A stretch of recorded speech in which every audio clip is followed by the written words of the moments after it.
तो कहानी की शुरुआत होती है और हम योशी नाम के एक लड़के को देखते हैं जिसका आज मिडिल स्कूल में आखिरी दिन है और आज वो और उसके सभी दोस्त ग्रेजुएट हो चुके हैं। योशी अपने दोस्त हेस के पास जाता है और कुछ देर बात करने के बाद वो दोनों बाहर आ जाते हैं और एक खाली जगह पर हमेशा की तरह कुछ देर के लिए फाइट ट्रेनिंग करते हैं। जिसके बाद योशी हेस से पूछता है कि अब मिडिल स्कूल के बाद वो क्या करने वाला है। हेस बताता है उसने अपनी क्लास में टॉप किया है और एक काफी फेमस हाई स्कूल में उसका एडमिशन पक्का हो चुका है।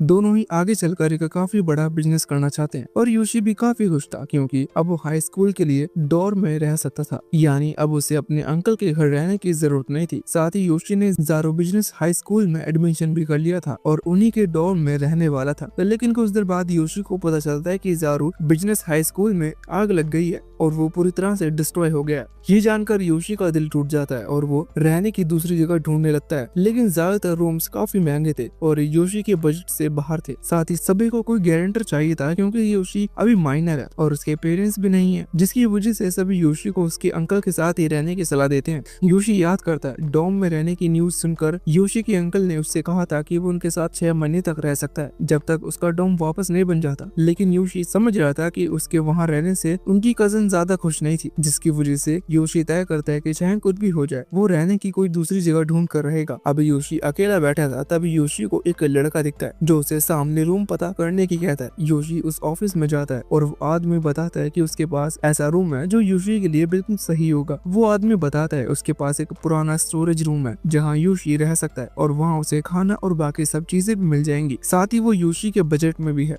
योशी को समझ में नहीं आ रहा था कि इतनी अच्छी डील उसे इतने सस्ते में कैसी मिल रही है, इसलिए वो उस आदमी से पूछ लेता है कि इस डील में कोई दिक्कत नहीं होगी जो उसे इतनी सस्ते में मिल रही है। ये सुनकर वो आदमी थोड़ा हंसता है और कहता है शायद दूसरी जगह पर भूत हो सकते हैं, पर इससे योशी को ज्यादा फर्क नहीं पड़ता। अगले दिन वो आदमी योशी को एक काफी बड़ी बिल्डिंग के सामने ले जाता है जिसका नाम कानाबुकी अपार्टमेंट है। अंदर वो रूम 202 में जाते हैं जो योशी का रूम है। योशी अपने खुद के रूम को देखकर काफी खुश होता है, जबकि उस रूम में पहले से बहुत सारे बॉक्स और फर्नीचर था। योशी देखता है उन बॉक्स में से एक बॉक्स उसके फेवरेट राइटर इशिकी की भी थी, जिसे देखकर योशी और खुश हो जाता है। लेकिन तभी इशिकी उसके सामने ही खड़ा दिख जाता है। इसे इशिकी को सामने देखकर योशी थोड़ा हैरान हो जाता है। इशिकी बताता है कि वो काफी टाइम से इसी अपार्टमेंट में रह रहा है और योशी का भी वेलकम करता है। तभी योशी के रूम में एक काइन नाम की लड़की आती है जो हाई स्कूल में 2nd ईयर में है। तभी काइन को पता चलता है कि योशी के पेरेंट्स नहीं है और योशी बताता है कि एक कार एक्सीडेंट में उसके पेरेंट्स की मौत हो गई थी और जब से वो अपने अंकल के साथ रह रहा था और उसके अंकल कोई बहुत ज्यादा अमीर नहीं है, जिसकी वजह से योशी को बहुत अच्छे से पता था उसके उनके साथ रहने की वजह से उन्हें बहुत मुश्किलों का सामना करना पड़ रहा है। साथ ही उसकी कजन को भी पसंद नहीं था कि वो उनके साथ रहे, इसलिए योशी ने ऐसे अकेला चुना जिसमें वो डॉर्म में रह सके। ये सब सुनकर काइन थोड़ा इमोशनल हो जाती है और योशी के पास आकर कहती है कि उसे इतना कुछ अकेले सहने की जरूरत नहीं है। कुछ ही देर में वो सभी मिलकर सारा सामान अपनी जगह पर रख देते हैं और इशिकी योशी से कहता है कि वो योशी को दूसरे लोगों से भी मिलवाना चाहता है, पर अभी सब बाहर है। पर इशिकी बताता है कि योशी को चिंता करने की जरूरत नहीं है क्योंकि बाकी सभी लोग भी काफी अच्छे हैं। रात हो जाती है और योशी के सामने डिनर आता है और वो इतना अच्छा खाना देखकर हैरान हो जाता है। काइन उसे बताती है कि उनकी कुक रिको ने योशी के लिए आज स्पेशल इतना अच्छा खाना बनाया। योशी सामने देखता है जहाँ रिको अंधेरे में प्लेट साफ कर रही थी। तब योशी एक बच्चे को देखता है जो उसे देख रहा था। फिर वो बच्चा पास की टेबल पर बैठ जाता है। कुछ ही देर में पूरा रूम अजीब लोगों से भर जाता है। डिनर के बाद योशी काइन से पूछता है कि जितने भी लोग अभी उसे दिखे क्या सभी इसी अपार्टमेंट में रहते हैं। काइन बताता है ज्यादातर यहीं रहते हैं। योशी को काइन से और भी कई सवाल पूछने थे, पर काइन हॉस्पिटल की नाइट शिफ्ट पर चली जाती है और योशी याद करता है उस आदमी ने उसे बताया था कि यहाँ भूत हो सकते हैं, पर योशी ने उसकी बात को मजाक में टाल दिया। तब योशी को एक रूम से कुछ लोगों की गेम खेलने की आवाज आती है तो योशी उनसे बात करने का डिसाइड करता है, पर योशी बाहर से ही उन्हें देखकर डर जाता है और अंदर जाने की उसकी हिम्मत नहीं होती। फिर योशी एक दूसरे रूम में जाता है जहाँ जिस बच्चे को उसने पहले देखा था वही बच्चा वहाँ टीवी देख रहा था, पर इस बार योशी उस बच्चे की आर पार देख पा रहा था जैसे वो बच्चा हकीकत में हो ही ना। तभी पीछे से कोई योशी के कंधे पर हाथ रखता है जिससे योशी काफी डर जाता है। असल में वो इशिकी था जो योशी को नहाने के लिए बुला रहा था। अब वो सभी बेसमेंट में बने हॉट स्प्रिंग में आ जाते हैं और योशी हिम्मत से उसे इशिकी से अपार्टमेंट के बारे में पूछ लेता है। अब इशिकी योशी को बताता है कि कानबुकी अपार्टमेंट में स्पिरिट्स और योकाई रहते हैं। हालांकि योशी को ये सब मजाक लगता है क्योंकि उसे इन सब बातों पर यकीन नहीं था। लेकिन तभी इशिकी योशी को उनका लैंडलॉर्ड दिखाता है जो उनके साथ हॉट स्प्रिंग में था और वो एक काफी बड़ा मॉन्स्टर था और जैसे ही वो पानी से बाहर आता है हॉट स्प्रिंग का सारा पानी योशी के ऊपर आ जाता है। तब योशी नींद से जागता है और वो देखता है कि वो हैस के साथ है। योशी हैस को बताता है कि उसने अभी कितनी अजीब सपना देखा। तभी हैस योशी से कहता है कि योकाई तो उसके सामने है। योशी हैस की तरफ देखता है और वो एक योकाई में बदल चुका था। तभी योशी फिर से नींद से जागता है और इस बार वो अपने रूम में था। योशी को समझ में नहीं आ रहा था कि ये सब उसके साथ क्या हो रहा है और वो अपने रूम की खिड़की खोलता है और उसके सामने पेड़ पर बैठी चिड़िया उसे गुड मॉर्निंग कहती है, जिससे योशी फिर से डर जाता है और भाग कर नीचे आ जाता है। सामने योशी को इशिकी खड़ा दिखता है और वो समझ जाता है कि पिछली रात जो कुछ हुआ वो सपना नहीं था और वो सच में एक योकाई अपार्टमेंट में। इशिकी योशी को इतना डरा हुआ देखकर उससे पूछता है कि अगर वो यहाँ से जाना चाहता है तो कोई दिक्कत नहीं है, वो उनका सामान पैक कराने में भी उसकी मदद करेगा। तभी काइन काम पर से आ जाती है और योशी देखता है उसकी एक इविल स्पिरिट उसका पीछा कर रही है। योशी काइन की मदद करने जाता है, लेकिन इससे पहले काइन एक स्पेल का यूज करती है और वो स्पिरिट गायब हो जाती है। ये देखकर तो योशी हैरान हो जाता है क्योंकि उसने काइन को एक नॉर्मल लड़की समझा था। काइन योशी को बताती है कि वो असल में एक एक्सोर्सिस्ट है। कुछ देर बाद योशी हैस को इस सब के बारे में बता रहा था कि उसके अपार्टमेंट पर कितनी अजीब चीजें चल रही हैं। पर तभी योशी के दिमाग में आता है कि अगर वो ऐसे किसी को इस बारे में बताएगा तो कोई उसका यकीन नहीं करेगा, उल्टा वो पागल लगेगा। अब योशी ब्रेकफास्ट के लिए आ जाता है और वहाँ कुछ इंसान और कई सारे योकाई थे और वो सभी योकाई भी नॉर्मल लोगों की तरह बात कर रहे थे, वर्क और वेकेशन। ये सब सुनकर योशी काफी हैरान हो जाता है। तब योशी वो बच्चा और डॉग वापस देखते हैं। इस बार योशी उनसे डरकर भागता नहीं और उनके सर सहराने लगता है क्योंकि वो दोनों उसे ही देख रहे थे। तभी काइन योशी को बताती है कि इस घर के अंदर एक खास बैरियर है जिसकी मदद से योशी उन चीजों को भी देख सकता है जो उसे बाहर नहीं दिखेंगी। अब इशिकी योशी से पूछता है कि वो यहाँ रुकना चाहता है या उसे अपने अंकल के घर वापस जाना है। योशी याद करता है उसके उनके साथ रहने की वजह से उन्हें कितनी परेशानी हो सकती है और अगर वो अभी वापस गया तो योशी को पता भी नहीं कि उसे अगला अपार्टमेंट कब मिलेगा। काफी सोचने के बाद योशी कहता है कि वो अगले 6 महीने यही रहने वाला है। ये सुनकर सभी काफी खुश हो जाते हैं और योशी के यहाँ रहने की खुशी में काइन उसके लिए केक लेके आती है। जिसके बाद योशी स्कूल में होता है जहाँ सब नॉर्मली लग रहा था, वो सब ठीक था। फिर योशी स्कूल से अपार्टमेंट आ जाता है और इस बार वो इशिकी से काफी बातें करता है और अपार्टमेंट में रहकर कई दूसरे लोगों को भी जानता है। साथ ही इशिकी योशी को बताता है कि कुछ योकाई बुरे होते हैं तो कुछ अच्छे भी होते हैं, इसलिए उसे उनसे डरने की जरूरत नहीं। अब डिनर टाइम पर सभी के लिए काफी अच्छा खाना तैयार होता है और एक काफी सुंदर लेडी मरीको योशी के साथ फ्लर्ट करने लगती है, पर योशी काफी शर्मा जाता है और मरीको को पीछे कर देता है, जिससे वहाँ के सभी योकाई काफी डर जाते हैं और योशी को लगने लगता है कि कहीं उसने कुछ गलत तो नहीं कर दिया। पर इशिकी बताता है सभी योशी मरीको की वजह से नहीं डर रहे। तभी एक लड़का जिसका नाम रायु है वो आता है और वो एक साइकिक है। रायु योशी को वेलकम करता है और योशी इस मौके का फायदा उठाकर रायु से पूछता है कि यहाँ इतने सारे योकाई क्यों हैं। रायु योशी को बताता है कि दुनिया में ऐसी कई चीजें हैं जिनके बारे में अभी किसी को नहीं पता और ये भी उनमें से एक है, पर लोग इतने आगे बढ़ चुके हैं कि वो दूसरे के बारे में भूल चुके हैं। पर ऐसा नहीं होना चाहिए और उन्हें हर चीज याद रखनी चाहिए, पर हर चीज हमेशा एक जैसी नहीं रहती। न ये अपार्टमेंट हमेशा ऐसा रहेगा और न ही योकाई। जिसके बाद योशी स्कूल में था और योशी का दोस्त टेक्नाका योशी को क्लास के बाद उनके साथ घूमने चलने की कहता है। पर तभी एक लड़की टशीरो वहाँ आती है और टेक्नाका को बताती है कि आज योशी बिजी है क्योंकि उसे अपने इंग्लिश कॉन्वर्सेशन क्लब में जाना है। योशी टशीरो के साथ जाने लगता है और वो मन में सोच रहा था कि जब से वो हाई स्कूल में आया है हर लड़की उसके साथ काफी नॉर्मल बात करने लगी है और न पहले कोई लड़की योशी के पास भी नहीं आती थी और सिर्फ योशी की कजन ही ऐसी लड़की थी जिसे योशी बात करता था। हालांकि वो भी उससे ज्यादा अच्छे से बात नहीं करती थी। योशी को याद आता है एक बार उसके दोस्त हैस ने उसे बताया था कि योशी के आसपास काफी नेगेटिविटी है जिसकी वजह से कई लड़कियां उससे बात नहीं करती। योशी को लगता है ये जरूर उसके पेरेंट्स की मौत की वजह से हुआ, क्योंकि उसके बाद से योशी ने सबसे बात करना छोड़ दी थी। पर अब ऐसा नहीं है, अब योशी नॉर्मल लगता है और सभी उससे खुश होकर बात करते हैं, जिसकी वजह से योशी भी काफी खुश था। घर जाते हुए अचानक से योशी को एक झलक दिखती है जिसमें टशीरो को काफी चोट लगी हुई थी। योशी को टशीरो की चिंता होने लगती है और वो टशीरो को चेतावनी देने जाने लगता है, पर योशी लेट हो जाता है क्योंकि उसकी आंखों के सामने टशीरो एक बाइक से टकरा जाती है। टशीरो को काफी चोट आई थी और वो रोते हुए काफी चिल्ला रही थी। योशी टशीरो का हाथ पकड़ लेता है और उसे शांत करने की कोशिश करता है। तभी अचानक से एक ग्रीन लाइट आती है और टशीरो के अंदर से एक डार्क ऑरा योशी के अंदर जाने लगता है। पर तभी काइन वहां जाती है और योशी के अंदर जा रहे डार्क ऑरा को खत्म कर देती है। उसके साथ डिनर करते हुए काइन योशी को बताती है कि योशी के अंदर एक स्पेशल पावर है जिससे वो दूसरे लोगों के साथ सिंक हो सकता है। कुछ देर पहले योशी ने टशीरो की चोट का सारा दर्द ले लिया था और काइन ने आकर योशी के अंदर से सारा दर्द खत्म कर दिया। तभी एक दूसरा योकाई योशी को थोड़ा संभाल कर रहने की कहता है। अगले दिन योशी टशीरो से मिलने जाता है और उससे पूछता है कि अब वो कैसी है। टशीरो बताती है जब वो यहाँ आई थी सभी डॉक्टर हैरान हो गए थे क्योंकि इलाज से पहले ही टशीरो का खून बंद हो गया था। टशीरो बताती है उसे काफी अच्छा लगा जो यूशी उससे यहाँ मिलने आया। फिर टशीरो यूशी का थैंक्स करते हुए उससे हाथ मिलाती है। अब यूशी स्कूल में था और देखता है कि रिको ने उसके लिए लंच पैक कर दिया है जो काफी अच्छा भी था, जिससे वो काफी खुश था और अपने अपार्टमेंट वाले सभी दोस्तों को याद करके उनका थैंक्स करता है। ऐसा ही कुछ टाइम बीत जाता है और हम देखते हैं स्कूल में गर्मियों की छुट्टियां शुरू हो जाती हैं और यूशी कुछ एक्स्ट्रा पैसे के लिए एक एक्सप्रेस कंपनी में काम करने लगती है। दूसरी तरफ हैस यूशी को एक लेटर लिखता है और जो कुछ भी उसकी लाइफ में चल रहा है सब बताता है, पर वो दोनों शर्मा कर भाग जाते हैं। अगले दिन यूशी पार्क में होता है, तभी उसका दोस्त टेक्नाका उसके पास आ जाता है और यूशी की तारीफ करता है क्योंकि वो इतनी गर्मी में भी काम कर रहा है। फिर टेक्नाका यूशी से कहता है कि क्या वो उसके अपार्टमेंट पे आ सकता है, क्योंकि टेक्नाका को शक था कि यूशी किसी लड़की के साथ रहता है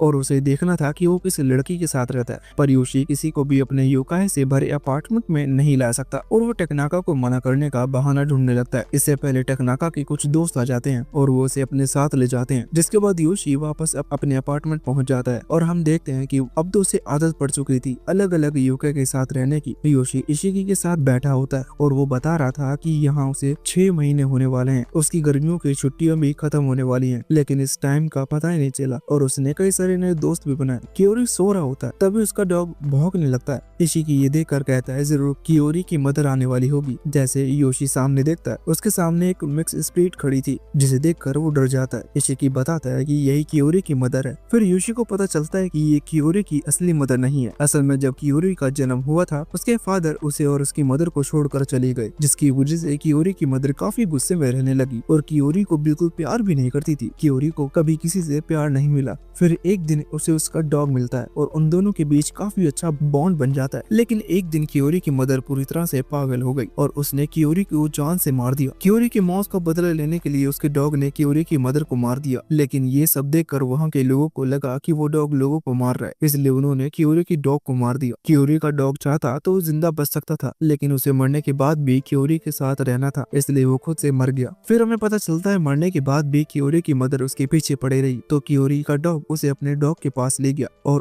उसने कियोरी को सेफ रखने की विश मांगी। उनकी डॉग ने विश पूरी की और उन्होंने कियोरी को अपने पास रख लिया, पर उन्हें लगता है कि कियोरी को इंसान का प्यार चाहिए, इसलिए उसे इस अपार्टमेंट में ले आई। फिर वो डॉग कियोरी की बॉडी पर उसकी मदर द्वारा दिए चोटे के निशान दिखाती है और बताती है जब तक वो शांत नहीं हो सकती कियोरी की सोल हेवन नहीं जा सकती। ये सब बातें सुनकर योशी को काफी गुस्सा आता है क्योंकि उसे यकीन नहीं हो रहा था कि कोई मदर अपने बेटे के साथ ऐसा भी कर सकती है। फिर वो सभी योशी को बताते हैं कि आज कियोरी की मदर यहाँ आने वाली है, इसलिए उन्हें पार्टी की तैयारी करनी होगी, पर योशी को समझ में नहीं आ रहा था इसमें पार्टी करने वाली क्या बात है। तो वो लोग उसे बताते हैं कि योशी की मदर बैरियर तोड़कर अंदर नहीं आ सकती, इसलिए वो सभी अंदर रहकर पार्टी करते हैं। जिसके बाद योशी अपने पेरेंट्स को याद करता है और थोड़ी निराश हो जाता है। साथ ही हमें पता चलता है जब योशी सिर्फ मिडिल स्कूल में था जब उसके पेरेंट्स उसे छोड़कर चले गए। हालांकि योशी को पता है उसके पेरेंट्स इस तरह से उसे ऐसे अकेला छोड़कर जाना तो नहीं चाहते होंगे, लेकिन उनके हाथ में कुछ नहीं था। अब सभी अपने अपने काम में लगे होते हैं और काइन योशी को कियोरी और डॉग को अपने साथ रखने का काम देती है जब कियोरी की मदर यहाँ आएगी,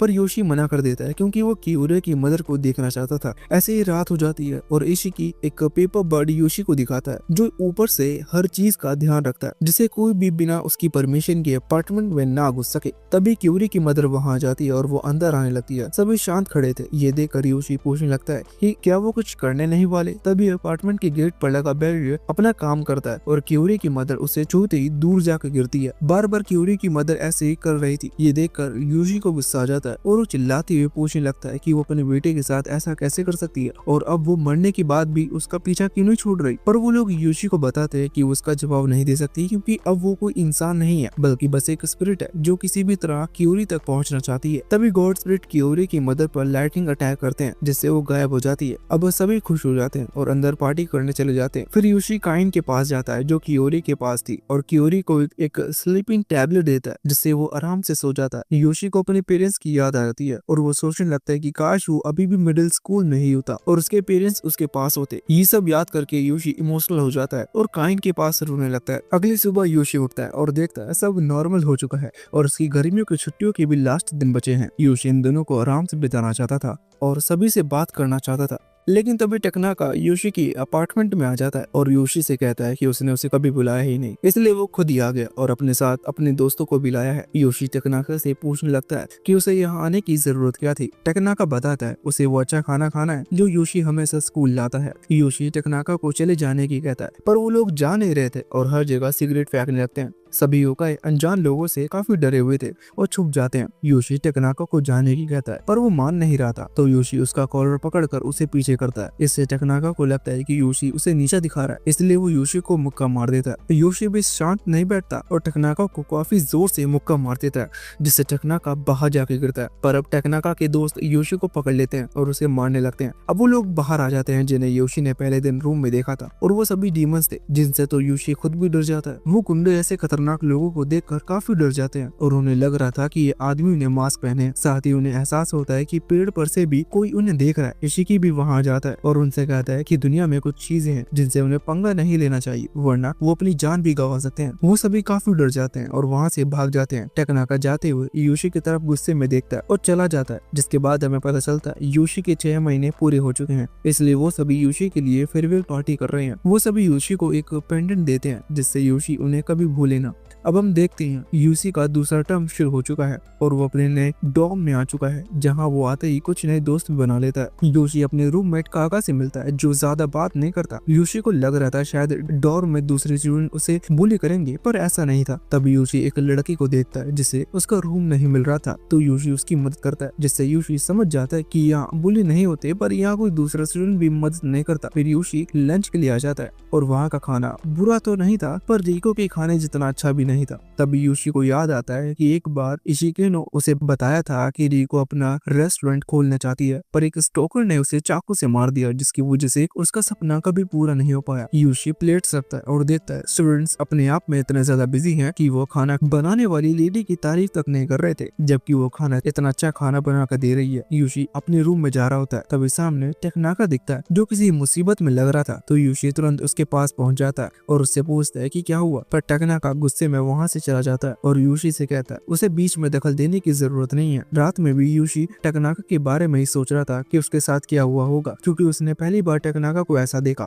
योशी अपने रूममेट काका से पूछता है कि वो उसे कुछ बता सके कि क्या हुआ होगा, पर काका ऐसे एक्टिंग करता है जैसे वो सो रहा है। ऐसे ही 1 महीना बीत जाता है और सब नॉर्मल चल रहा था। तभी एक दिन योशी अपने काम पर होता है, तभी उसे सामने वाली बिल्डिंग में पुलिस दिखती है जो कुछ ड्रग डीलर को ले जा रही थी। योशी देखता है कि उन ड्रग डीलर में टकनाका भी शामिल था। अगले दिन सभी स्कूल में यही बात कर रहे होते हैं कि कैसे टकनाका को पुलिस ले गई और वो कितने बुरे लोगों के साथ रह रहा था। योशी को समझ में नहीं आ रहा था कि टकनाका के साथ ऐसा कैसे हो सकता है, और वो सोच रहा था कि अगर वो टकनाका के साथ दोस्ती कर लेता तो शायद वो बुरे लोगों के साथ ना मिलता और आज ये सब ना होता। दूसरी तरफ हैस सोच रहा था कि इतने टाइम से योशी की तरफ से कोई लेटर नहीं मिला। यहाँ योशी भागते हुए कानाबुकी अपार्टमेंट में पहुंच जाता है, क्योंकि वो सभी से मिलना चाहता था, पर अंदर जाने से पहले योशी अपने पैर वापस लेता है, क्योंकि उसे याद आता है कि अब वो यहाँ से जा चुका है। ऐसे ही टाइम बीतता जाता है और योशी अब भी स्कूल और काम के बीच फंसा हुआ था और विंटर भी आ जाते हैं। अब तो योशी को लगने लगता है कानाबुकी अपार्टमेंट में सच में वैसा कुछ हुआ भी था या वो सिर्फ योशी का एक सपना था। योशी अपने आप को बिजी करने के लिए और भी कई क्लब में ज्वाइन हो जाता है। ये देखकर टशीरो उसे समझाने की कोशिश करता है कि उसे इतने सारे क्लब में ज्वाइन होने की जरूरत नहीं है, पर योशी किसी की सुनता नहीं। योशी अपने रूममेट कागा से बात करने की कोशिश करता है, पर इस बार कागा योशी की बुरी तरह से सुना देता है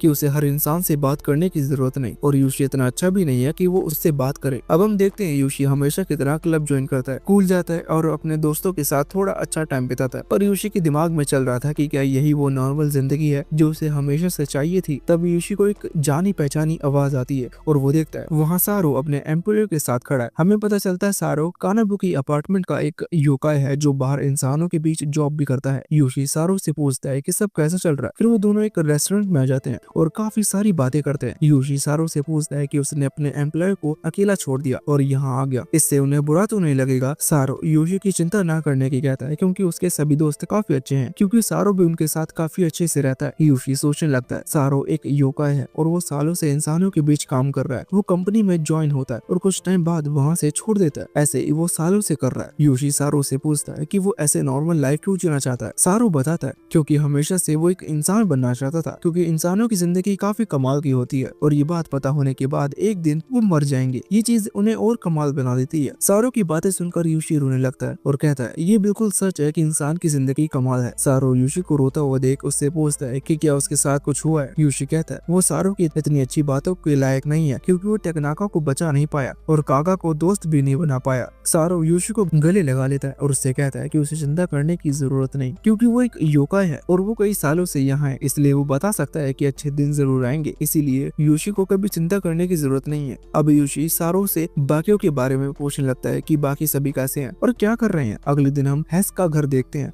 जहाँ हैस की सिस्टर उससे पूछती है कि यूशी कहाँ है क्योंकि कई दिनों से वो घर नहीं आया। हैस बताता है यूशी बस हाई स्कूल में बिजी है, पर हैस को याद आ रहा था कि ऐसे ही पहले भी यूशी ने अपने आप को अकेला कर लिया था जब उसके पेरेंट्स की मौत हुई थी। तभी हैस के फादर वहाँ आ जाते हैं और हैस से यूशी की चिंता ना करने की कहते हैं क्योंकि यूशी एक स्ट्रॉन्ग लड़का है और वो जो सोच ले उसे करके रहता है। फिर हैस के फादर किसी से बात करने लगते हैं और उसे बताते हैं कि हैस यहाँ रो रहा है और भीख मांग रहा है कि यूशी उससे बात कर ले। और अपने फादर की ऐसी बातें सुनकर हैस को गुस्सा आ जाता है और उसे पता चलता है कि उसके फादर तो यूशी से बात कर रहे थे। ये जानकर तो हैस शर्मा कर लाल हो जाता है। जिसके बाद हैस यूशी से शाम को मिलता है और वो दोनों एक रेस्टोरेंट में बात करने पहुंच जाते हैं। यूशी हैस को अपने क्लब के एक्सपीरियंस के बारे में बताता है कि वहाँ सब कितना अच्छा है और उसे कितना मजा भी आता है। हैस खुश था ये जानकर कि उसका दोस्त किसी दिक्कत में नहीं है और अपने नए स्कूल और नए दोस्तों के साथ एंजॉय कर रहा है। यूशी ये भी बात बताता है कि वो एक ऐसे इंसान से मिला उससे काफी ज्यादा उम्र का है और उसने यूशी को कई सारी एडवाइस दी जो उसके काफी काम आ सकती है। हैस बताता है दूसरे लोगों से एडवाइस लेनी काफी अच्छी बात है क्योंकि हर इंसान अपनी अलग जिंदगी जी रहा है, यानी सभी के पास अपना अलग एक्सपीरियंस होगा, तो अगर यूशी उनके एडवाइस लेगा तो उनका एक्सपीरियंस यूशी की काम आएगा। अब हैस बताता है कि वो कई दूसरे लोगों से जुड़ने की कोशिश कर रहा है जिससे आगे चलकर वो काफी सक्सेसफुल बन सके। हैस से काफी बात करने के बाद यूशी को समझ आता है कि हैस अब भी अच्छे फ्यूचर को लेकर काफी सोचता है और यूशी को इसमें हैस की मदद करनी चाहिए, पर उसे अभी ये नहीं पता कि वो उसकी मदद कैसे कर सकता है। हैस एक दिन यूशी से मिलने उसके डॉम में उसकी कजिन सिस्टर रीको आती है और रीको को अचानक वहाँ देखकर यूशी थोड़ा हैरान हो जाता है क्योंकि छुट्टियों के टाइम पर तो रीको उससे मिलने नहीं आई और अब वो उससे मिलने आई है। पर उन दोनों के बीच कितनी भी अनबन होती हो पर रीको ये देखकर खुश थी कि यूशी सही से रह रहा है क्योंकि उसे भी थोड़ी यूशी की चिंता थी क्योंकि अब काफी टाइम हो गया यूशी को अकेले रहते हुए।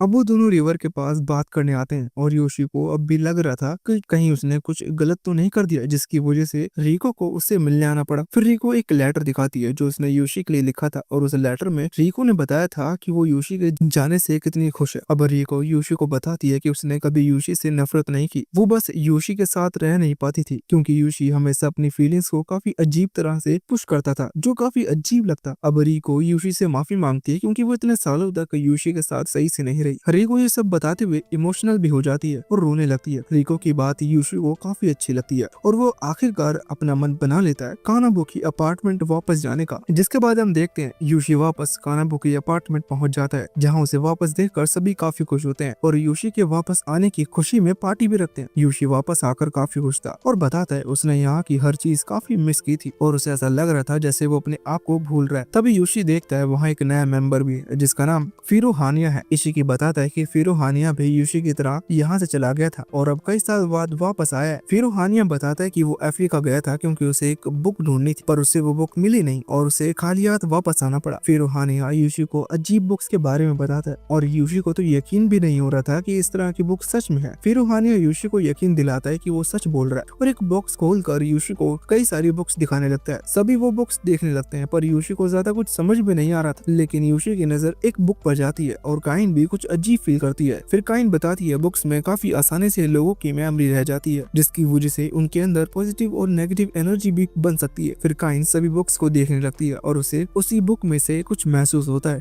जिसे यूशी भी काफी ध्यान से देख रहा था। फिर हानिया बताता है कि उसने ये बुक खुद नहीं खरीदी, उसे ये बुक एक बुक के बदले में ली थी। यूशी और काइन उस बुक को देखते हैं और वो एक टैरो कार्ड के बारे में थी पर हर पेज के नीचे कुछ अजीब लिखा था जिसका मतलब किसी को समझ में नहीं आ रहा था। फिर हानिया को लगने लगता है कि ये बुक काफी खास है और वो उसे महंगे में बेचने की कहता है पर काइन उस बुक को वापस ले लेती है और अपने मास्टर को दिखाने की कहती है। अगर उनके मास्टर ने कह दिया कि ये बुक सेफ है उसके बाद फिरो हानिया इसे कहीं भी बेच सकता है, लेकिन अगर कुछ गलत सामने आया तो फिरो हानिया को ये बुक वापस नहीं मिल सकती। फिर काइन काम पर चली जाती है। अब यूशी मैजिक और मैजिक बुक्स के बारे में और बहुत सारे नॉलेज लेता है क्योंकि इससे पहले उसे नहीं पता था कि मैजिक सच में होता है। यूशी को फिरो हानिया से पता चलता है कि बुक्स में लिखे वर्ड्स भी काफी स्ट्रॉन्ग होते हैं क्योंकि इनसे इंसान की सोचने की पावर बढ़ती है। अगर उनके पास कोई इमेज नहीं होगी, सिर्फ वर्ड्स होंगे, तो उन्हें खुद से सोचकर इमेज अपने दिमाग में बनानी होगी। यूशी को भी ये बात बिल्कुल सच लगती है, क्योंकि जब उसके पेरेंट्स की मौत हो गई थी तब उसके पास बुक पढ़ने के अलावा कोई और मनोरंजन का साधन नहीं था, क्योंकि वो किसी से बात नहीं करता था और कोई उससे बात करने की कोशिश भी नहीं करता था। इसलिए यूशी पूरे दिन घर में बैठकर सिर्फ बुक पढ़ता था। जिसके बाद काफी देर की बातचीत के बाद यूशी और फिरोहानिया साथ में हॉट स्प्रिंग में आ जाते हैं। फिरोहानिया यूशी से पूछता है कि वो यहाँ वापस क्यों आ गया, जबकि वो अपनी तरह नॉर्मल लोगों के साथ रह सकता था। यूशी बताता है उसे यहाँ की वैल्यू जब समझ आई तब वो यहाँ से चला गया था और इस जगह ने उसे इतना प्यार दिया कि उसे वापस ही आना पड़ा। दोनों बात ही कर रहे होते हैं तभी वहाँ मरीको आ जाती है और उसकी वजह से उन्हें जल्दी से भागना पड़ता है। फिर यूशी सोने आ जाता है और काफी जल्दी सो भी जाता है, लेकिन तभी यूशी के सामने काफी तेज लाइट चमकती है और वो देखता है वो मैजिक बुक उसके सामने रखी है। तभी उस मैजिक बुक में से एक स्पिरिट बाहर आती है जिसका नाम फूल है और वो यूशी को अपना मास्टर बताती है। पर यूशी इस चीज पर ज्यादा ध्यान नहीं देता और वापस सो जाता है, क्योंकि उसे लग रहा था वो जरूर कोई सपना देख रहा होगा। पर फूल उसे सोने नहीं देता। यूशी उठ जाता है और पूछता है कि वो उसका मास्टर कैसे बन गया। फूल उस मैजिक बुक का एक पेज खोलता है और इस बार यूशी नीचे लिखा वो वर्ड पढ़ रहा था। फूल बताता है कि यूशी ने उस पर लगी सील खोल दी, इसीलिए अब से वो उसका मास्टर है। अब फूल यूशी को बताता है कि ग्रेट मैजिक बुक है जिसका नाम हाई रेस है और उसके अंदर 78 मॉन्स्टर और ग्रेट मेज है जिन्हें समन और कंट्रोल किया जा सकता है। पर जो बुक यूशी के हाथ में है वो उसका छोटा वर्जन है जिसमें 22 मॉन्स्टर है। फूल बताता है बुक बनाने वाला पहले ही मर चुका है और ये बुक कई लोगों के हाथ लगी है, पर आज तक कोई भी इस पर लगी सील नहीं तोड़ पाया। सिर्फ यूशी ही ऐसा इंसान है जिसने ये कर दिखाया। फिर यूशी एक जिन को समन करने की कोशिश करता है और उसका नाम लेते ही जिन यूशी के सामने आ जाता है। यूशी उसे बहुत सारे पैसे मांगता है, लेकिन जिन यूशी को सिर्फ एक सिक्का देकर चला जाता है। अब फूल बताता है कि उस ग्रेट बुक का सिर्फ छोटा वर्जन है, तो उनके पास बहुत ज्यादा पावर नहीं है। फूल यूशी को दूसरी स्पिरिट समन करने की कहता है, स्पिरिट ऑफ विंड सर्फी। यूशी जैसे ही उसे समन करता है इतनी तेज हवा आती है कि यूशी की खिड़की टूट जाती है। फिर यूशी चाओ को समन करता है, लेकिन वो सिर्फ एक उल्लू था। आखिर में यूशी कैटसिक को समन करता है और वो सिर्फ एक बेकार बात करने वाली बिल्ली थी जो किसी काम की नहीं थी। यूही समझ जाते ये बुक और इसके अंदर की स्पिरिट किसी काम की नहीं है, इसलिए वो निराश होकर वापस सोने चला जाता है। अगले दिन यूशी हेस से मिलने जाता है, लेकिन रेस्टोरेंट में कुछ गुंडे आ जाते हैं जो उनका सारा मूड खराब कर देते हैं। वो दोनों रेस्टोरेंट से जाने का फैसला करते हैं, पर वो गुंडे उन्हें रास्ते में मिल जाते हैं। हैस उन्हें उनके सामने से हटाने की कहता है, पर वो गुंडे उल्टा हैस को ही घेर लेते हैं। पर हैस उन पर ध्यान नहीं देता और चुपचाप वहाँ से जाने की कोशिश करता है, पर उनमें से एक हैस को रोकने की कोशिश करता है तो हैस उसे उठाकर उनकी बाइक पर फेंक देता है। अब हैस वापस से जाने लगता है और किसी की वापस हैस को रोकने की हिम्मत नहीं होती। यूशी हैस से पूछता है कि क्या उनका ऐसे जाना सेफ होगा। कुछ ही देर बाद वो गुंडे वापस से हैस और यूशी को ढूंढते हुए आ जाते हैं। हैस और यूशी उनसे छुप जाते हैं और एक खाली जगह पर आ जाते हैं जहाँ वो एक टूटे हुए घर में आ जाते हैं। यूशी हैस से कहता है कि वो तो ब्लैक बेल्ट है, तो उसे अपनी फाइटिंग स्किल से उन्हें डरा कर भगा देना चाहिए। पर हैस बताता है ये तरीका सिर्फ उन लोगों पर काम आता है जिनके पास दिमाग होता है। पर आज गुंडे अपनी इज्जत बचाने के लिए कुछ भी करने को तैयार हो जाते हैं, इसलिए यहाँ वो तरीका काम नहीं आएगा। तभी उन्हें बाहर से गुंडों के चिल्लाने की आवाज आने लगती है। यूशी और हैस लड़ने के लिए तैयार हो जाते हैं। तभी वहाँ फूल आ जाता है और यूशी से पूछता है कि क्या उसे उसकी मदद चाहिए, जिससे यूशी को अब यकीन हो जाता है कि पिछली रात उसने जो कुछ भी देखा था वो सपना नहीं था। वही यहाँ फूल को देखकर हैस की आंखें फटी रह जाती हैं और फूल हैस के सामने अपने आप को इंट्रोड्यूस करता है और बताता है कि वो यूशी का लॉयल सर्वेंट है। यूशी हैस को बताने की कोशिश करता है कि उसने एक सपना देखा था जिसमें मैजिक बुक में कुछ स्पिरिट्स थे, पर हैस को कुछ समझ में नहीं आ रहा था और वो यूशी को सब सही से बताने की कहता है। लेकिन अब वो गुंडे गेट पर आ चुके थे और किसी भी वक्त गेट तोड़कर अंदर आ सकते थे, इसलिए उन्हें जल्दी से कुछ करना था। फूल यूशी को डेविल पेस को समन करने की कहता है। हैस ये देखकर हैरान हो जाता है और उसे लग रहा था कि कुछ काफी स्ट्रॉन्ग और बड़ा आने वाला है, लेकिन आखिर में वहाँ एक छोटा सा पपी आ जाता है। पर फूल बताता है उन्हें चिंता करने की जरूरत नहीं है, क्योंकि सिर्फ 200 साल में वो पूरी तरह से बड़ा हो जाएगा। फिर यूशी हिपोग्रिप को समन करता है और वहाँ एक काफी बड़ा पक्षी आ जाता है। यूशी कहता है वो दोनों इस पर बैठकर यहाँ से जा सकते हैं। हिपोग्रिप अकेले ही वहाँ से उड़ जाता है। फिर फूल बताता है कि हिपोग्रिप एक काफी प्राउड पक्षी है, अगर उन्हें इस पर बैठकर उड़ना है तो उन्हें बैठने की ट्रिक आनी चाहिए। अब यूशी किसी दूसरे स्पिरिट को ढूंढने लगता है जो उनकी मदद कर सके। तभी हैश यूशी को वाटर स्पिरिट बुलाने की कहता है और यूशी ऐसा ही करता है, लेकिन वहाँ किसी स्ट्रॉन्ग वाटर स्पिरिट की जगह एक छोटा सा बादल आ जाता है जिससे वहाँ बारिश होने लगती है। अब हैश यूशी को रोक देता है और कहता है इतना काफी है। फिर हैश यूशी को उसका प्लान बता। तभी गुंडे गेट तोड़कर अंदर आ जाते हैं और यूजी हैस के प्लान के हिसाब से इलेक्ट्रिकल स्पिरिट को समन करता है, जिससे एक छोटा अटैक होता है। पर वो अंदर आए कुछ गुंडे के लिए काफी था, लेकिन एक गुंडा बच जाता है और वो उन्हें मारने के लिए चाकू निकाल लेता है। पर हैस उसका हाथ पकड़कर उसे गिरा देता है। पर अब भी कई गुंडे बचे थे, तो यूशी हिपोग्रिफ को फिर बुला लेता है, जो इतना खतरनाक था कि सिर्फ उसे देखकर ही बचे हुए गुंडे डर जाते हैं और वो बेहोश हो जाते हैं, जिससे हैस और यूशी को भागने का मौका मिल जाता है। जिसके बाद यूशी हैस से पूछता है कि उसे वाटर और लाइटनिंग स्पिरिट के बारे में कैसे पता था, जिस पर हैस बताता है कि 4 एलिमेंट्स हमेशा हर मैजिक सिस्टम का हिस्सा जरूर होते हैं, जिसमें फायर, वाटर, अर्थ और विंड आते हैं। अब वो दोनों कानाबुकी अपार्टमेंट के सामने आ जाते हैं और यूशी हैस से पूछता है कि क्या वो उसके साथ अंदर चलना चाहेगा, पर हैस मना कर देता है और जो कुछ भी चल रहा है वो सब उसे संडे के दिन बताने की कहता है। अब यूशी अंदर आ जाता है और काइन जल्दी से यूशी के पास आ जाती है और उसे बताती है कि जो मैजिक बुक फिरोहानी ने उसे दी थी वो गायब हो गई है, जिसकी वजह से काइन काफी टेंशन में लग रही है। पर यूशी काइन को अपने बैग से निकालकर वो बुक दिखाता है और बताता है कि वो बुक उसके पास थी। साथ ही वो सभी पूरी सच्चाई बताता है जो कुछ उसके साथ हुआ और उसे बुक के बारे में पता चला। काइन कहती है जरूर यूशी की किस्मत में लिखा होगा कि उसे बुक मिलनी है। साथ ही वो अजीब पावर भी यूशी के पास ही है, तो उसे कोई दिक्कत नहीं होगी। यूशी सोचता है जब से उसके पेरेंट्स की डेथ हुई थी उसने ये मानना ही छोड़ दिया था कि उसके साथ कुछ अच्छा भी हो सकता है। पर जब ये यूशी कानाबुकी अपार्टमेंट में आया उसकी सोच बदल रही है, क्योंकि तब से उसके साथ चीजें काफी अच्छी भी हुई हैं। पर यूशी को समझ में नहीं आ रहा था कि उसे उस बुक के साथ क्या करना चाहिए। बाकी सभी यूशी को वो बुक रखने की कहते हैं, क्योंकि अगर यूशी कभी बुरी स्पिरिट के बीच फंस गया तो वो बुक की मदद से बच सकता है। फिर वो सभी यूशी की उसकी स्पिरिट दिखाने की कहते हैं। यूशी स्पिरिट ऑफ डेथ को समन करता है। हमेशा की तरह सभी सोच रहे थे कि काफी स्ट्रॉन्ग और खतरनाक स्पिरिट आएगी, लेकिन आती एक छोटी सी स्पिरिट जिसे देखकर सभी हंसने लगते हैं। यूशी काफी निराश हो जाता है, पर काइन यूशी के पास आती है और बताती है कि ये अच्छी बात है कि यूशी की स्पिरिट कमजोर है, क्योंकि समन हुई स्पिरिट अपने मास्टर की लाइफ एनर्जी लेती है और अगर यूशी के पास वो ग्रेट मैजिक बुक हाइरेस होती तो शायद अब तक यूशी मर भी चुका होता। फिर काइन कहती है कि उन्हें यूशी की इस पावर को ट्रेन करना होगा, जिससे वो और ज्यादा स्ट्रॉन्ग बन सके और उसकी स्पिरिट को स्ट्रॉन्ग हो। और अगले दिन यूशी की ट्रेनिंग शुरू हो जाती है और काइन यूशी को सुबह सुबह उठा देती है और उसे पानी में खड़ा कर देती है, जिसकी वजह से यूशी को पहले से ही बहुत ठंड लग रही थी। ऊपर से काइन यूशी के ऊपर और पानी डाल देती है। यूशी को समझ में नहीं आ रहा था कि काइन ऐसा क्यों कर रही है। फिर काइन उसे बताती है कि इससे उसकी बॉडी में स्पिरिचुअल पावर बढ़ेगी। यूशी 2 घंटे तक लगातार यही ट्रेनिंग करता है और उसके बाद हॉट स्प्रिंग में नहाने आ जाता है। फिर यूशी पेट भर खाना खाता है और काइन यूशी को बताती है कि वो पूरे 2 घंटे तक इसलिए पानी में खड़ा रह पाया क्योंकि उसने काफी अच्छा कॉन्सेंट्रेट किया। पर यूशी को ज्यादा अच्छे से कुछ समझ में नहीं आ रहा था, तो काइन उसे एक इंडियन इंस्ट्रूमेंट के बारे में बताती है, जिसे बजाते हुए इंसान को पता तक नहीं चलता कि कब सुबह से शाम हो गई, क्योंकि उस टाइम वो इंसान पूरी तरह से कॉन्सेंट्रेट होता है। बिल्कुल ऐसे ही यूशी ने भी अच्छे से कॉन्सेंट्रेट किया, इसलिए उसे भी टाइम का पता नहीं चला। तभी कियोरी यूशी के पास आ जाता है और यूशी उसे गले लगा लेता है, क्योंकि पूरे अपार्टमेंट में वो अकेला ऐसा था जो यूशी को ट्रेनिंग कराने की नहीं कहता। फिर यूशी थक कर सो जाता है, पर कुछ ही देर में काइन उसे फिर उठा देती है और खाना खाने के लिए सिर्फ एक ब्रेड देती है। फिर काइन यूशी को एक रूम में ले जाती है और उसे एक पेपर देती है। अचानक से उस पेपर के वर्ड्स यूशी के चारों तरफ घूमने लगते हैं, जिससे उसे काफी अजीब लग रहा था। यूशी समझ जाता है अगर उसने ज्यादा खाना खाया तो उसे जल्दी उल्टी हो जाती। काफी देर बाद काइन यूशी के पास वापस आ जाती है और यूशी को बताती है कि इस बार उसने पूरे 5 घंटों के लिए कॉन्सेंट्रेट किया। यूशी भूख से तड़प रहा था और काइन उसे सिर्फ एक पानी का गिलास देती है, जिसके बाद और ट्रेनिंग होती है। फिर जाकर यूशी को खाना मिलता है और यूशी फिर से पेट भर खाती है। रोज यही करना यूशी की रूटीन का हिस्सा बन जाता है। लेकिन अब भी एक चीज यूशी के दिमाग में चल रही थी कि हैस ने उससे हर चीज बताने की कही थी।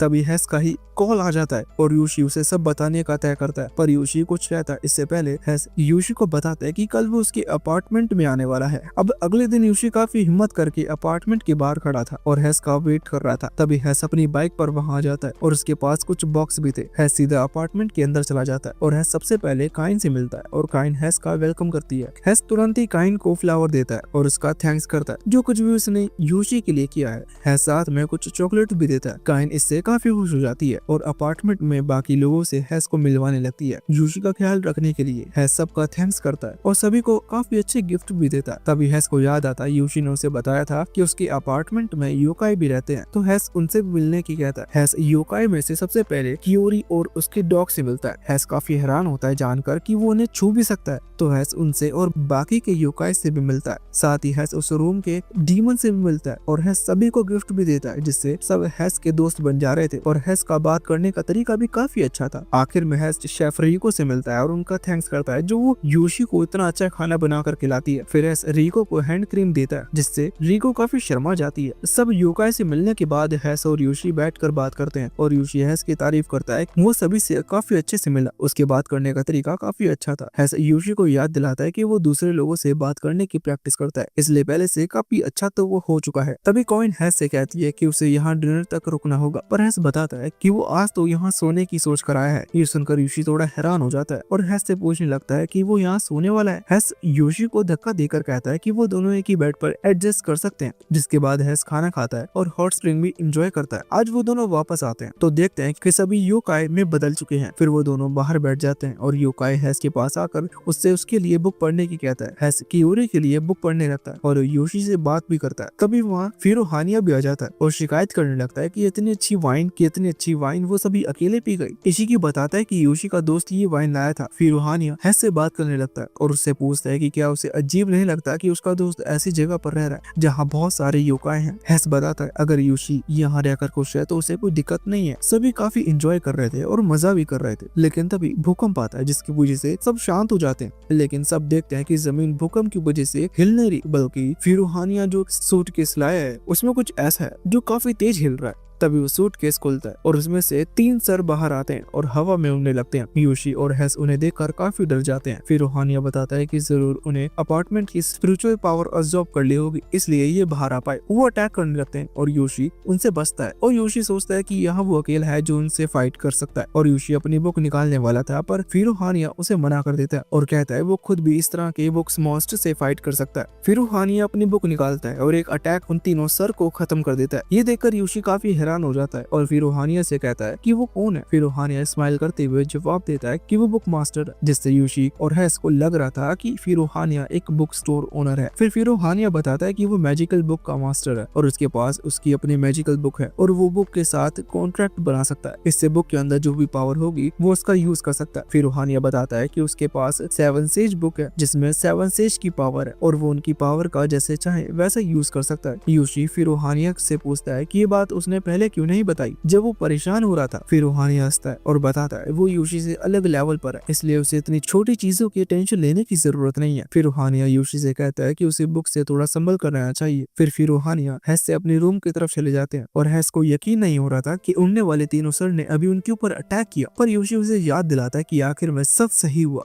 हेस को यकीन नहीं हो रहा था कि ये सब सच में हो रहा है, क्योंकि उसने कभी सोचा नहीं था कि उसे ऐसी अजीब चीजें भी देखने को मिलेगी। योशी हेस को सोने की कहता है और हेस ये जानकर कभी नहीं सो सकता कि वो एक ऐसे अपार्टमेंट में है जो योकाई से भरा है। ये जानकर योशी भी अपने शुरुआत के दिन याद करता है कि उसने शुरू के दिन भी कितने डर के साथ निकाले थे, लेकिन इतना कुछ देखने के बाद भी हेस खड़ा होता है और कहता है ये काफी अच्छी जगह है। ये सुनकर योशी अपने दोस्त को गले लगा लेता है। तभी वो देखता है कि कियोरी उन्हें देख रहा है तो हेस कियोरी को भी अपने पास बुला लेता है और वो भी के बीच में सो जाता है। ये देखकर हेस योशी से कहता है कि वो एक फैमिली की तरह लग रहे हैं। हेस फादर है और योशी मदर। ये सुनकर योशी गुस्से में आ जाता है और चिल्ला देता है, जिसकी वजह से कियोरी की नींद टूट जाती है और वो रोने लगता है। तभी फूल आ जाता है और योशी को म्यूजिक स्पिरिट बुलाने की कहता है। योशी भी ऐसे ही करता है और म्यूजिक स्पिरिट का गाना सुनकर कियोरी तुरंत ही सो जाता है और साथ में ही हेस और योशी भी सो जाते हैं। अगले दिन हेस चला जाता है और सभी योकाई उसे बाय करते हैं। हेस के जाने के बाद योशी भी अपनी रोज की ट्रेनिंग पर लग जाता है और इशिकी ये देखकर काफी खुश होता है, क्योंकि योशी के स्कूल वापस से शुरू हो चुके हैं, पर अब भी वो ट्रेनिंग कर रहा है। काइन कहती है मेज बनने के लिए काफी हार्ड ट्रेनिंग करनी पड़ती है, पर योशी कहता है वो यहाँ मेज बनने की कोशिश नहीं कर रहा। इशिकी कहता है कि योशी एक हाई स्कूल मेज बन सकता है जो स्कूल के बाद मॉन्स्टर को मारता हो, पर योशी इसके लिए साफ मना कर देता है और कहता है उसे सिर्फ एक नॉर्मल हाई स्कूल लाइफ चाहिए। फिर योशी स्कूल के लिए निकल जाता है और सोचता है अब वापस से उसकी नॉर्मल हाई स्कूल लाइफ शुरू हो चुकी है। लेकिन तभी योशी देखता है फूल उसके साथ है और उसके बैग में मैजिक बुक भी थी, जबकि योशी ने जानबूझकर उसे घर पर छोड़ा था। अब योशी वापस नहीं जा सकता, इसीलिए वो फूल को उसकी जेब से ना निकलने की कहता है। हालांकि आसपास के लोगों को लग रहा था कि योशी अपने से ही बात कर रहा है। जिसके बाद योशी क्लास में आ जाता है और योशी के पास टशीरो आ जाती है और उससे कहती है कि वो दोनों पिछले 1 साल से क्लासमेट है। टशीरो की दोस्त कहने लगती है कि जरूर किस्मत उन्हें मिलवाना चाहती है, क्योंकि योशी ने टशीरो की जान बचाई थी। योशी ये सुनकर शर्मा जाता है, पर फूल योशी की तारीफ करता है क्योंकि वो लड़कियों के बीच काफी पॉपुलर है। स्कूल में सब पहले जैसा ही था, बस उनका इंग्लिश टीचर बदल गया था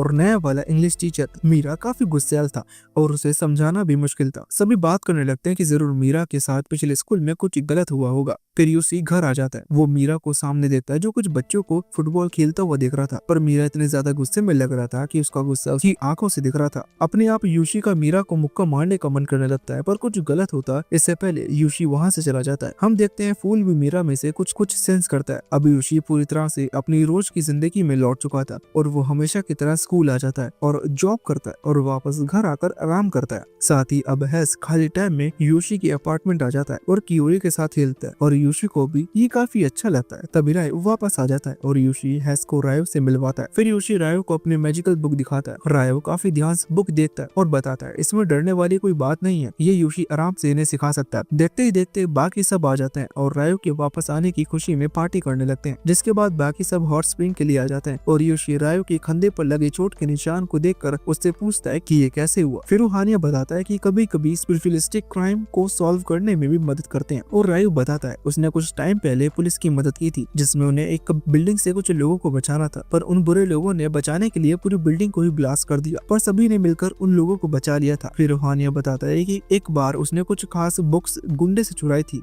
और तब उसके पैर पर गोली लगी। इसी की बताता है एक बार एक फैन गर्ल ने उसके ऊपर चाकू से अटैक कर दिया था, पर वो किसी तरह से उससे बच गया था। सभी अपनी लाइफ के कुछ खतरनाक पलों के बारे में बता रहे थे। हैस और यूशी को समझ में नहीं आ रहा था कि इतने खतरनाक पलों के बारे में वो सब सोचकर हंस कैसे सकते हैं। अब यूशी और हैस रूम में आ जाते हैं और हैस कहता है यहाँ जितने भी लोग हैं सब सच में एडल्ट हैं और जिन लोगों के साथ इससे पहले हैस रहता था वो सिर्फ मतलब ही थे और अपने फायदे के लिए हैस के साथ रहते थे। कुछ देर बाद अचानक से अपार्टमेंट हिलने लगता है और यूशी बाहर देखने के लिए खिड़की खोलता है, पर एक काफी बड़ा मॉन्स्टर अपनी आंख से यूशी की तरफ देख रहा था और उससे काफी पास भी खड़ा था, जिसे देखकर यूशी काफी बुरी तरह से डर जाता है। तभी रायो बाहर आता है और यूशी को बताता है कि वो मेरो जीरो है, वो काफी टाइम से बाहर था और कई दिनों से वापस आया। फिर वो सभी मीरो जीरो के साथ बैठते हैं और खाना खाते हैं। अब मेरे जीरो बताता है कि पहले उसके जैसे लोग और इंसान साथ ही रहते थे, लेकिन जब इंसान गिनती में ज्यादा हो गए तो अलग दिखने वालों को अपने पास से भगा दिया। ये जानकर यूशी काफी निराश होता है, पर मीरो जीरो बताता है हर इंसान बेकार नहीं होता, जहाँ वो रहता है वहाँ भी कुछ लोग उसके बारे में जानते हैं, फिर भी उसके साथ काफी अच्छे से पेश आते हैं। फिर वो सभी साथ में काफी इंजॉय करते हैं और फिर मीरो जीरो वहाँ चला जाता है, जिसके बाद हैस और यूशी सो जाते हैं और हैस यूशी से कहता है कि उसे बेकार की चीजों में पढ़ने की जरूरत नहीं है। तभी हम देखते हैं यूशी के स्कूल के बाहर बहुत सारा इविल ऑरा जमा हो रहा था। अगले दिन टिशोरी यूशी के पास आती है और उससे कहती है उनके स्कूल में भूत है। यूशी उसकी बात मजाक में लेता है तो टिशोरी बताती है कि उनके जिम रूम के स्टोर रूम में जो भी आता है उसे हमेशा अजीब लगता है, जैसा उन्हें कोई देख रहा है, इसलिए जल्दी अब वहाँ कोई आता नहीं। टिशोरी से काफी डर जाती है, पर यूशी को अब इस बात पर यकीन नहीं हुआ था। लंच हो जाता है और सभी लड़कियां हमेशा लंच में यूशी के पास आकर बैठ जाती हैं। यूशी उनसे पूछती कि वो हमेशा लंच में उसके पास आके क्यों बैठती हैं। वो लड़कियां बताती है कि उन्हें यूशी का खूबसूरत लंच देखना होता है, जो उसके लिए रिको बनाकर बेचती है। पर इस वजह से क्लास के दूसरे लड़के यूशी से काफी जल रहे होते हैं, क्योंकि हर लड़की सिर्फ यूशी से ही बात करती है, पर इससे दूसरी लड़कियों को ज्यादा फर्क नहीं पड़ता। अब भी लड़कियां उसी भूत की बात कर रही थी, पर यूशी इस पर ध्यान नहीं दे रहा था। तभी फूल यूशी से बात करने की कहती है और यूशी उसे चुप रहने की कहता है। लड़कियां ये चीज नोटिस कर लेती हैं और यूशी से उन्हें दिखाने की कहने लगती हैं कि उसकी जेब में क्या है, पर यूशी उनसे वो छुपा रहा था, जिसकी वजह से थोड़ी आवाज हो जाती है और मीरा उन पर काफी जोर से चिल्लाता है और उन्हें क्लास में शैतानी ना करने की कहता है। ये सुनकर सभी लड़कियों का मूड खराब हो जाता है और वो कहने लगती हैं कि लंच ब्रेक चल रहा है और वो शैतानी भी नहीं कर रही। अब यूशी छत पर अकेले में आ जाता है और फूल से कहता है कि उसे कुछ बारे में बात करनी है। फूल कहता है अभी वो जिस बारे में बात कर रहे थे यूशी को उसका पता लगाना चाहिए और अगर सच में कुछ पता चलता है तो उसकी स्पिरिट यूशी की मदद करेगी। फिर यूशी स्पिरिट ऑफ फॉर्चून को समन करता है और 3 लड़कियां निकलती हैं जो आपस में लड़ रही थी। यूशी इनकी लड़ाई रोक कर उनसे पता लगाने की कहता है कि जो कुछ स्कूल में भूत वाली बातें चल रही हैं वो सच भी है या नहीं। अब वो तीनों एक काफी बड़ा बाउल निकालती हैं और अपने मैजिक से पता करने लगती हैं, पर उन्हें कुछ पता चलता इससे पहले वो वापस लड़ने लगती हैं और इससे यूशी को काफी गुस्सा आता है और वो उन्हें जल्दी से काम करने की कहता है। अब उनके बाउल में काफी सारी मिट्टी आ जाती है और वो यूशी को बताती है कि जो कुछ भी हो रहा है वो मिट्टी से जुड़ा है। बस इतना बताकर वो चली जाती है और यूशी को कंफ्यूज छोड़ देती है। अब हम देखते हैं यूशी की इंग्लिश क्लास थी और अब उसके टीचर मीरा काफी नॉर्मल बर्ताव कर रहे थे और सभी से सही से बात कर रहे थे। टिशोरी को थोड़ा अजीब लगता है, इसलिए वो योशी से मीरा के बैकग्राउंड के बारे में जानने की कहती है। पर योशी को लड़कियों के इतना करीब जाता देख हर लड़का योशी से काफी चिढ़ा रहता था। जिसके बाद योशी जा रहा होता है तभी कुछ लड़के उसके सामने आ जाते हैं। योशी से कुछ लड़कियां उनके साथ भी शेयर करने की कहते हैं, पर योशी उनसे डरता नहीं और आंख से आंख मिलाकर बात करता है। पर एक लड़का योशी को पीछे से लात मार देता है। अब योशी को गुस्सा आ जाता है और वो कहता है कि वो इतनी आसानी से कुछ नहीं कर सकते। तभी फूल योशी के हाथ में मैजिक बुक देता है और योशी एक बनी नाम की स्पिरिट को समन करता है, जिससे ब्लास्ट होता है और वो लड़के दूर जाके गिरते हैं। तभी योशी किसी के आने की आवाज सुनता है तो अपना सामान लेकर वहाँ से चला जाता है। उसी शाम योशी सभी को आज जो कुछ हुआ उस बारे में बताता है। सभी योशी की तारीफ करते हैं कि इस बार योशी ने अपनी आवाज उठाई, न कि पहले की तरह जो वो शांत से सब सह लेता था। इसके लिए भी योशी उन सभी का थैंक्स करता है, क्योंकि आज वो इतना उनकी वजह से बदल पाया है। पर फूल काफी गुस्से में था और योशी से उनका यूज इन बेकार की चीजों में ना करने की कहता है और उस भूत की स्टोरी पर ध्यान देने की कहता है। अब अगले दिन योशी जिम रूम में पहुंच जाता है, पर पहले वो फूल को पकड़ लेता है और उससे पूछता है कि वो क्यों हमेशा उसे घोस्ट के बारे में पता लगाने की कहता है। फूल बताता है कि वो चाहता है योशी हर बुरी चीज को खत्म करे और अपनी कहानी का मेन कैरेक्टर बने। साथ ही वो दोनों मिलकर एडवेंचर पर जाएं और दुनिया घूमे। योशी फूल से बात कर ही रहा होता है तभी वहाँ टिशोरी आ जाती है और फूल गायब हो जाता है। टशीरो बताती है कि वो भी यहाँ घोस्ट के बारे में पता करने आई थी। अब वो दोनों स्टोर रूम में आ जाते हैं और अंदर आती योशी को फील होता है कि यहाँ जरूर कुछ है और फूल भी बताता है यहाँ कुछ गलत है। अब वो दोनों कुछ ढूंढने लगते हैं और उन्हें कई सारी चीजें मिलती हैं जो ड्रामा क्लास में यूज होती होंगी। तब योशी की नजर एक गत्ते पर जाती है जो दीवार में चिपका था। योशी उसे हटाता है और देखता है कि किसी ने लड़कियों की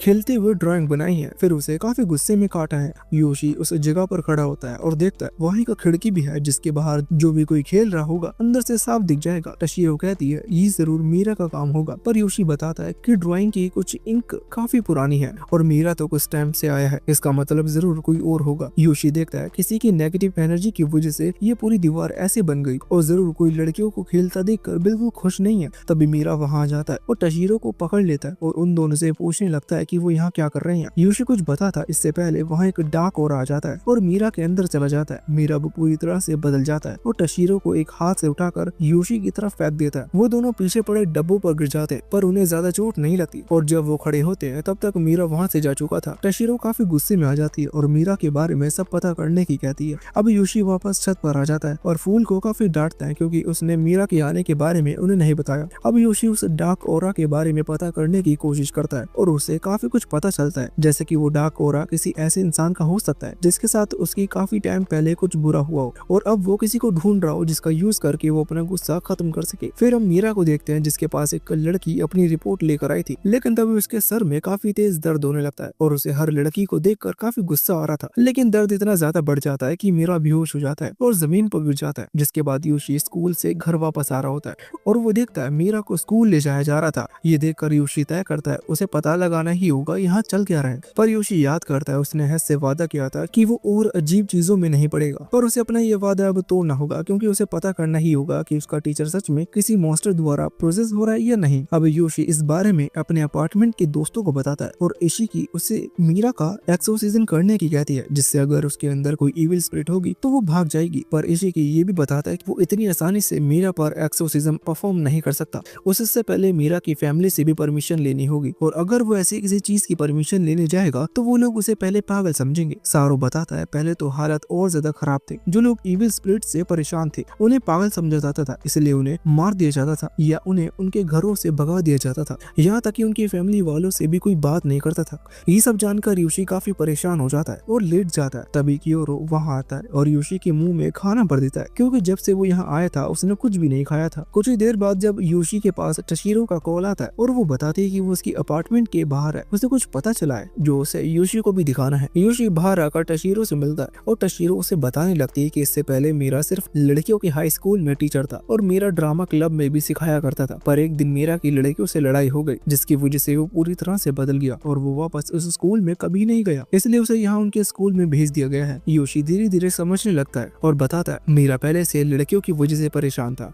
और वो उनसे नफरत करता था, वहीं वो मॉन्स्टर भी लड़कियों को पसंद नहीं करता था, इसलिए मीरा उस मॉन्स्टर के लिए काफी अच्छा शिकार बन गया। दूसरी तरफ अचानक से मीरा के अंदर वापस से लड़कियों के लिए गुस्सा भर जाता है। वहीं टशीरो और योशी मीरा को देखने हॉस्पिटल आ जाते हैं। योशी बाइक लगाने लगता है और टशीरो आगे जाने लगती है, लेकिन तभी मीरा टशीरो के सामने आ जाता है और वो टशीरो को चाकू से मारने वाला था, लेकिन तभी योशी ये देख लेता है और ब्लास्ट स्पिरिट को फिर बुला लेता है, जिससे ब्लास्ट होता है और मीरा दूर जाके गिरता है। अब योशी मीरा का चाकू फेंक देता है और इस तरह से मीरा को लिटा देता है जैसे वो बस ब्लास्ट से गिर गया हो। योशी जानता था कि मीरा ये खुद से नहीं कर रहा और वो पुलिस को बताएगा तो भी कुछ नहीं कर पाएंगे। योशी टशीरा को उठाता है और किस्मत से उसने भी कुछ नहीं देखा था कि अभी क्या हुआ। अब योशी घर वापस आ जाता है और काइन को वापस देखकर काफी खुश होता है। फिर योशी काइन को सब बताता है जो कुछ हुआ। काइन योशी को ज्यादा चिंता न करने की कहती है क्योंकि मीरा उसकी वजह से पोजेस नहीं हुआ है, पर अब भी योशी को लग रहा था कि ये सब उसकी गलती है। तो काइन योशी को बताती है कि ये सब मीरा के साथ होना ही था और शायद ये उसकी किस्मत थी क्योंकि मीरा पहले से ही लड़कियों के साथ खुश नहीं था और वो स्पिरिट भी बिल्कुल ऐसे ही थे, इसलिए शायद ये मीरा के साथ होना ही था। काइन बताता है कि टशीरो पूरे स्कूल में काफी पॉपुलर लड़की है और इसी वजह से टशीरो का मीरा का पहला टारगेट बनना ज्यादा बड़ी बात नहीं है। वो जरूर अपनी बातों से मीरा को गुस्सा दिला देती होगी।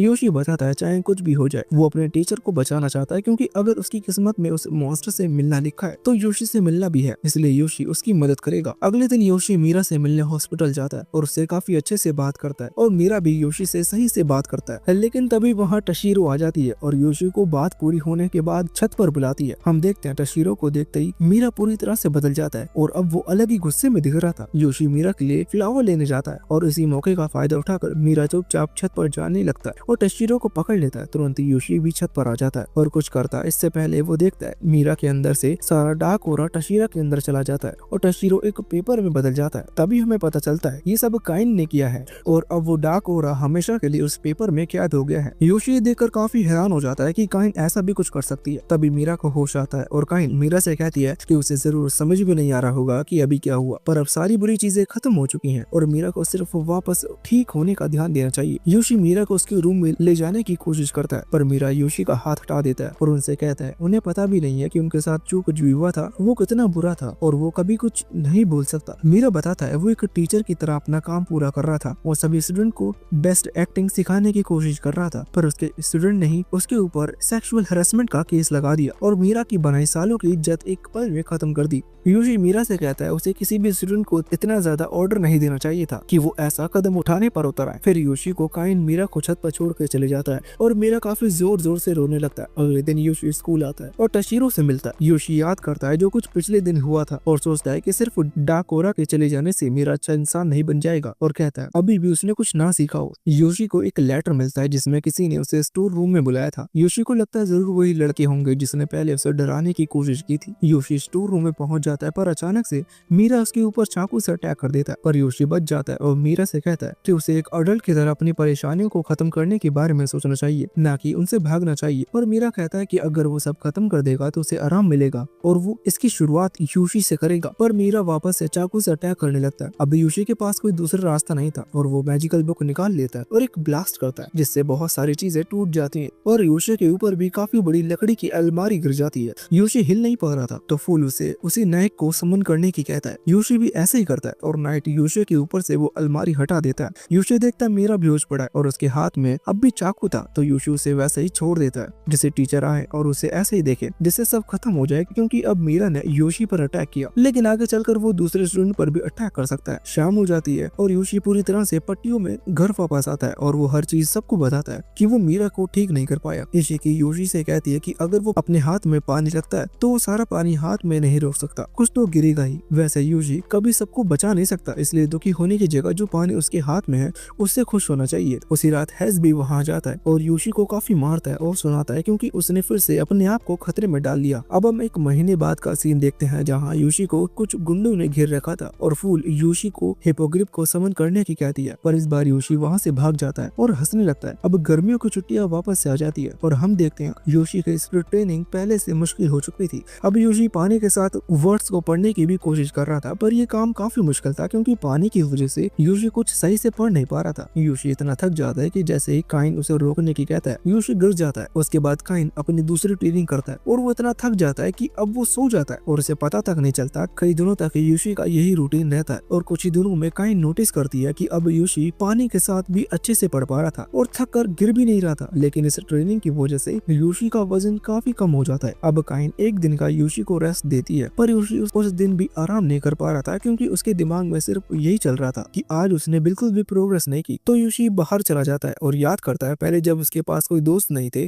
और बात करने के लिए कोई नहीं था, तब भी वो ऐसे ही बाहर घूमने चला जाता था। अब यूशी एक कुर्सी पर बैठता है और उसे पता तक नहीं चलता कि वो कब सो जाता है। जब यूशी उठता है तब शाम हो चुकी थी और वो वापस घर चला जाता है। जिसके बाद ट्रेनिंग करते हुए यूशी को ऐसा लगता है जैसे वो आसमान में है और उसे कुछ महसूस नहीं हो रहा। यूशी ये सब काइन को बताता है और वो बताता है कि उसकी ट्रेनिंग पूरी हो चुकी है। यूशी अपनी लिमिट से आगे बढ़ चुका है और अब वो पहले से ज्यादा स्ट्रॉन्ग है। फिर यूशी कई दिनों बाद वापस से नॉर्मल खाना खाता है और वो रिको की काफी तारीफ करता है। अब रायो के जाने का टाइम हो जाता है और यूशी उससे पूछता है क्या वो सिर्फ उसकी ट्रेनिंग देखने के लिए रुका था। रायो बताता है वो यूशी की प्रोग्रेस काफी इंजॉय कर रहा था। फिर रायो जाने से पहले यूशी को उसकी ट्रेनिंग पूरी करने के लिए गिफ्ट देता है और वो काफी जोर से यूशी के सर पर अपना सर मारता है और बताता है कि उसने उसे थर्ड आइज दी है। यूशी इस बारे में इशिकी से पूछता है और वो उसे काफी कुछ बताता है कि अब यूशी ऐसे भी कई चीजें को देख सकता है और समझ पाएगा वो जो पहले नहीं कर पाता था। हालांकि यूशी को इशिकी की आधी बात समझ में नहीं आती, पर अब यूशी पहले से काफी खुश लग रहा था जो देखकर सभी काफी खुश थे।